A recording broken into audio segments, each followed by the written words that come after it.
نحمدہ و نصلی علی رسول الکریم اما بعد اعوذ باللہ من الشیطان الرجیم بسم اللہ الرحمن الرحیم والذی قال لوالدیہ اف لکما اتعداننی ان اخرجا وقد خلت القرون من قبلی وہما یستغیثان اللہ ویلک آمن انا وعد اللہ حق فیقول ما ھذا الا اساطیر الاولین اولئک الذین حق علیہم القول فی قد خلت من قبلہم من الجن والانس انہم کانوا خاسرین ولکل درجات مما عملوا ولیوفیہم اعمالهم وهم لا یظلمون ویوم یعرض الذین کفروا علی النار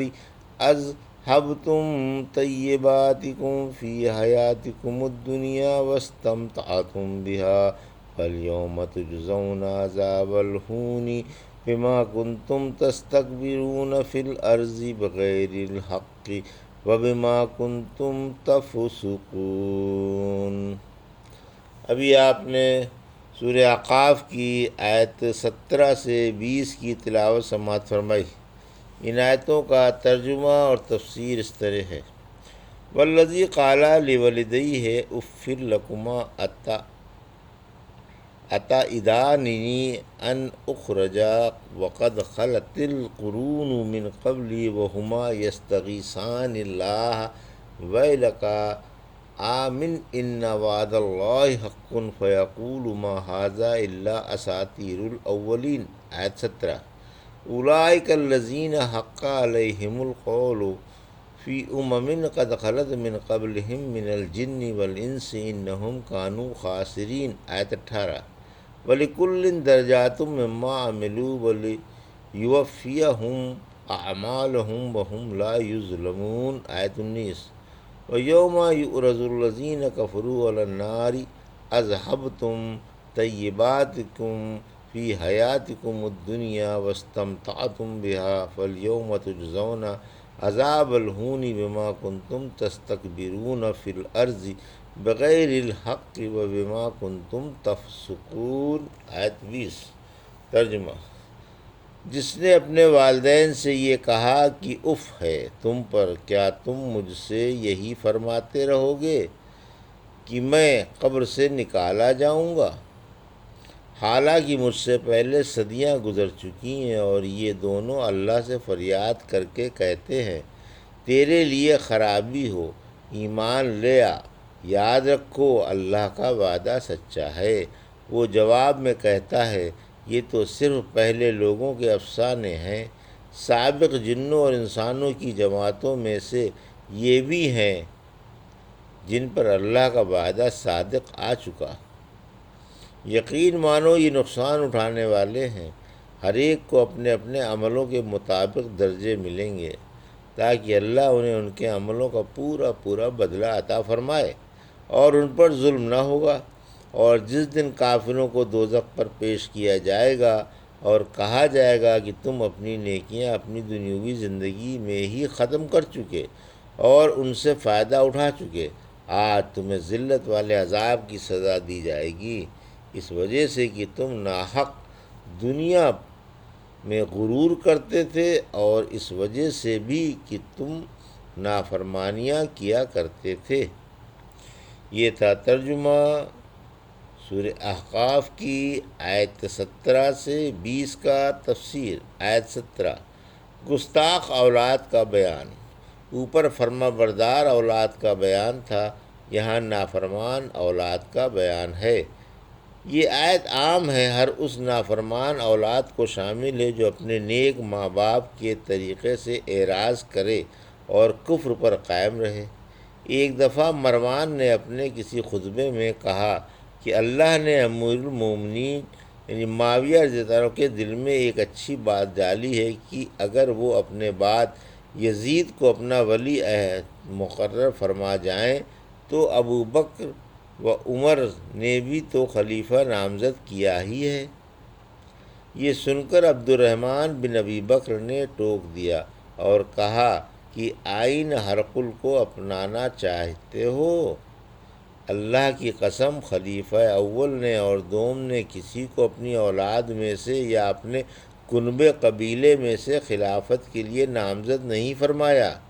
معاویہ رضی اللہ عنہ نے یزید کی عزت افزائی کے لیے اور اس پر ترس کھا کر ایسا کیا ہے۔ مروان کہنے لگا، تو وہی ہے نا جس نے اپنے والدین کو اف کہا تھا؟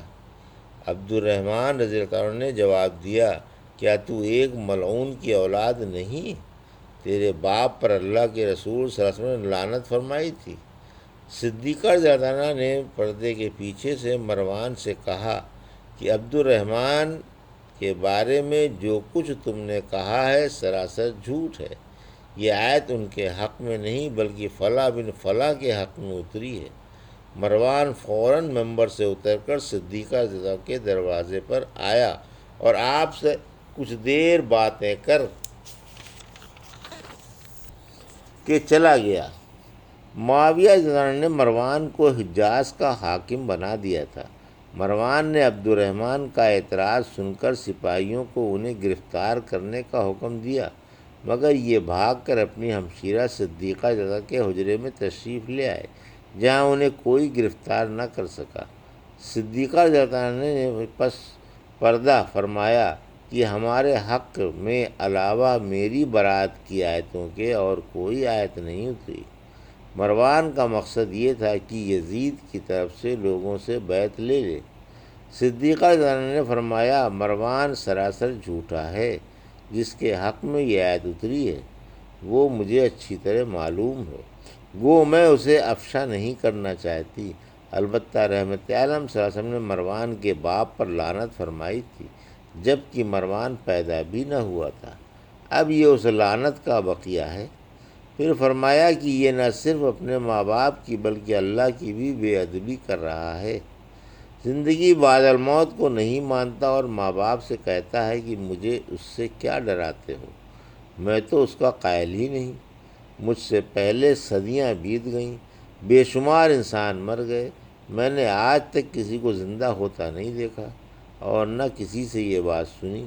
ماں باپ بیٹے کا یہ جواب سن کر اللہ سے ڈر جاتے ہیں، اللہ سے اس کی ہدایت کی دعائیں مانگتے ہیں اور بیٹے سے کہتے ہیں کہ یہ کیا بک رہا ہے، ارے توبہ کر لے، ابھی تو کچھ بھی نہیں بگڑا، ایمان لے آ اور مسلمان بن جا۔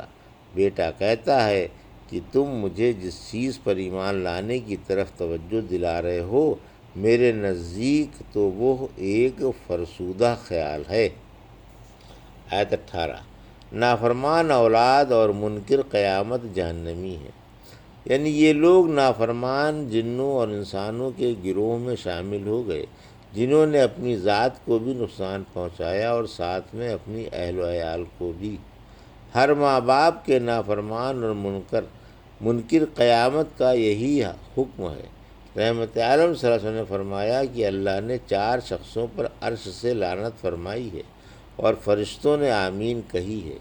نمبر 1، وہ جو کسی غریب سے کہے کہ میرے ساتھ آ، میں تجھے دوں گا، اور جب وہ آ جائے تو صاف انکار کر دے اور کچھ نہ دے۔